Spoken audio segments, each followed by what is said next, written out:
So this past boxing weekend didn't really live up to what all of us expected it to be. Yes, there were some highlights overall, but it didn't really live up to what they sold us. It didn't really live up to what they promoted. This right here just proves no matter how much money Turkey decides to invest in the sport, no matter how much money he decides to pour in these fighters, no matter where he decides to stage these events, these fighters are not showing up. They're not promising to show up and do their job that they're getting paid millions and millions of wasted dollars for. They're not guaranteeing action, right? These fighters have the biggest opportunity of their lives. The biggest stars in boxing is what we're talking about. They have the best opportunity. They're getting paid the most money they have in their career. Turkey has stopped ducking and dodging due to money issues, due to this, due to that. Turkey has canceled out everything for you guys not to make excuses, not to fight each other. He makes these fight happens. He pays good money for them. And yet the biggest stars in boxing are not showing up to fight. This is a major opportunity wasted in your career. Even if you lose, but you show up to fight and you give hell of a fight like Eubank and Conor Benn, even though Conor Benn lost, I guaranteed Turkey is going to continue to work with him. He's going to be in main event spots, co-main event spots. He's still going to be on the card some way, somehow, and get paid millions of dollars because he showed up to fight. You don't think Turkey's second guessing putting some of these fighters back on his cards? I bet he is. Teofimo Lopez versus Barboza. Actually, before we start there, Teofimo Lopez, Rolly Romero, Inoue, and somewhat of Canelo Alvarez showed up to fight this past weekend. Teofimo Lopez versus Barboza Jr. This was my prediction for the fight. It was part 3. If you guys haven't checked that out, go check that out right now if you guys want to. But this was my prediction. I said, depending on how Teo's personal life is going, that's how he's going to show up and perform. As long as Teo blocks out all the noise and he doesn't bring personal issues inside boxing, Teo's going to do just fine because he's a very emotional fighter. I said, I believe we're going to get the Teofimo Lopez who beat Lomachenko. We're going to get the Teofimo Lopez who showed up and creatively beat Josh Taylor. But we haven't seen much of Teofimo Lopez in the past 8 months. It could have been due to personal issues. It could have been to maybe top rank issues with them having issues and him not getting the fight with Matias. Overall, Teofimo Lopez showed up. He showed out. He played his takeover character. He down near carried this entire press conference on his back by himself.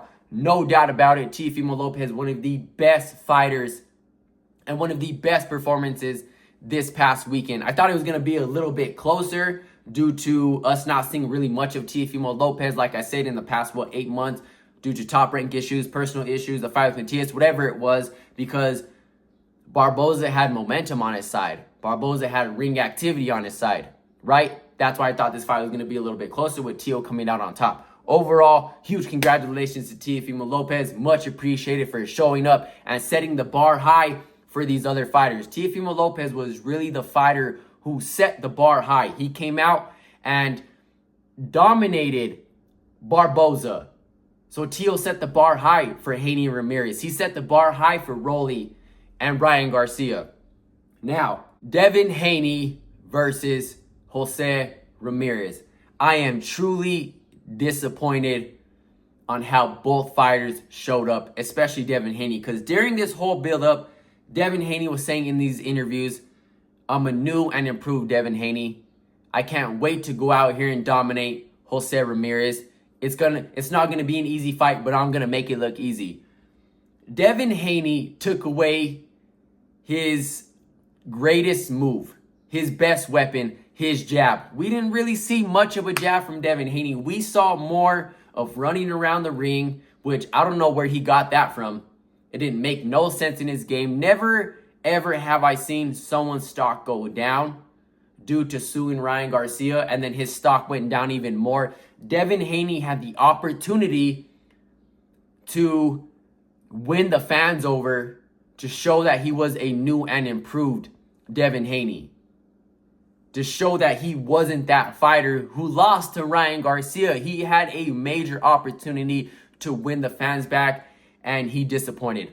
It's as simple as that. I actually wanted to see, knowing the experience that Ramirez had, knowing he's a veteran, seasoned fighter, I wanted to, even though Ramirez was looking to get his performance back on track, overall, I wanted to see more ring cutoff by Ramirez. I wanted to see more pressure by Ramirez. Overall, the fight was just a huge disappointment. Overall, I wasn't impressed with Devin Haney. I don't think he's changed, evolved. I don't think he's upgraded his game as a fighter. I wanted to see more pressure, more action, more punches thrown, knowing he has that Mexican style. Ramirez has that Mexican style. Overall, it was a snooze fest. I was not impressed by this fight at all whatsoever. On to the next. Rolly Romero versus Ryan Garcia. And I'm going to say this first. Ryan didn't come up short because he took a year layoff. Ryan didn't lose because he didn't feel like himself. Ryan didn't lose because he felt like he could have been more active. Rolly Romero just upgraded his game. He's learned and he's evolved as a fighter. Rolly was here the entire night. Rolly played the perfect fight. Rolly learned from his mistakes. And I predicted this. I said, I want to see more defense from Rolly Romero. I don't want to see him go in so recklessly with his hands down, trying to land a big punch. Rolly was here the entire night. He took away Ryan Garcia's best weapon, his left hook next to his jab. The jab was working for Ryan Garcia overall, but like I said, Rolly was here. There was even some times where Rolly was blocking Ryan Garcia's left hook like that. All night. Give credit where credit is due. Rolly learned from Gervonta Tank Davis. Rolly learned from Pitbull Cruz. I think Rolly could have put a little bit more pressure, knowing Ryan Garcia never really recovered from getting knocked down in the second round, and I thought he could have took more advantage of that. But overall, I think Rolly's trying to find that balance of not being so reckless and playing offense and keeping my defense at the same time. I think he's trying to find that balance because he's never really had that balance in his career, right? As being a smart fighter, but also being smart and putting the pressure. Usually Rolly just lunges in and he's reckless and he tries to land the big shot.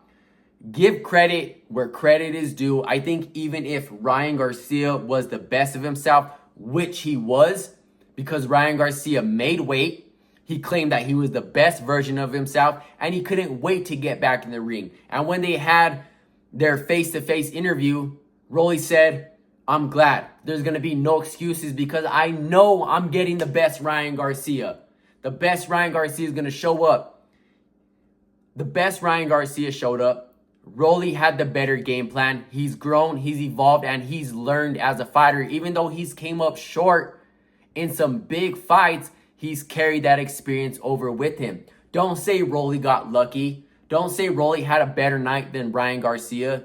Don't say Ryan Garcia is still the better fighter and Rolly just got lucky that night. No, give Rolly his credit when credit is due. And I even said that Rolly was going to get knocked out 8 rounds and under. The reason why I don't pick Rolly in big fights due to his experience. He got a very late start to boxing. I believe he started at the age of 17. Before that, I believe he was doing karate or some type of mixed martial arts. Overall, congratulations to Rolly. A huge win for his career and a great name for his resume. Now, Canelo Alvarez versus William Scull. I am truly disappointed in Canelo Alvarez, but I give him somewhat credit. There's only so much that Canelo Alvarez can do, especially with the Cuban style like William Scull. William Scull, that's his style. William Scull said he was going to go in there and try to throw Canelo off his game with his movement. Similar to Irizlandi Lara with the movement, but obviously there was a little bit more offense on Lara's side. But overall, I'm disappointed that Canelo chose Edgar Berlanga as an opponent. I'm truly disappointed that he chose William Scull as an opponent. This is Canelo's fault. You want someone who's going to come in and fight with you, and you say you hate these type of fights, you hate these type of fighters that do that. pick David Benavidez. Pick someone who's willing to stand in the middle of the ring with you, box with you, bang with you, fight with you, and really give the fans what they're paying for. And the reason why I'm so pissed at Canelo, because he's a veteran fighter. He's seen every single style. He should have used his experience to cut off the ring a little bit more, but there's not really much you can do when William Scull is there to survive. He's there for a paycheck, and he's there to get his little window of being on the big stage. So not really much for me on this fight personally. Overall, 5 out of 10 for this past boxing weekend, and it goes up to 6 out of 10 because they announced Canelo versus Crawford, which was the best highlight of the night in my personal opinion. Now we got Inoue versus Cardenas. In my opinion, if Turki Al-Sheikh was smart, he would put Inoue in every single one of his main events. Inoue's favorite thing about boxing is he's not afraid to fight. He's not afraid to brawl. It doesn't get no better than that, especially at a main event fight. When has Inoue ever disappointed any of the fans? And then he comes back to America, Las Vegas, Nevada, in 4 years, and he puts on the same exact performance that he did in Japan, where people were questioning him about. Put Inoue in every single main event that Turki decides to put on. Now, for the second time in Inoue's career, he's been knocked down in the second round. Inoue gets back up, he makes his adjustments, and he gets a stoppage in the 8th round. If I was a future opponent for Inoue, I'd even be more worried. What is it going to take to get this guy out of there? What is it going to take to beat Inoue? I really don't see anyone beating Inoue unless they get a very, very lucky punch, or he's really going towards the end of his career and he's having a hard time retiring. That's the only way I see somebody beating Inoue. Overall, Inoue saved the boxing weekend. No doubt about it. This is how you put on a show. This is how a main event is supposed to go. The whole card was damn near good. The entire top-ranked card was better than May 2nd, was better than May 3rd. Overall, I think Turki Al-Sheikh needs to get involved with Inoue, and they need to put him at the main event spot, or get him a spot on the card, either co-main event or the main event, because this really hurt the stock of Turki Al-Sheikh and the fights he's trying to put up.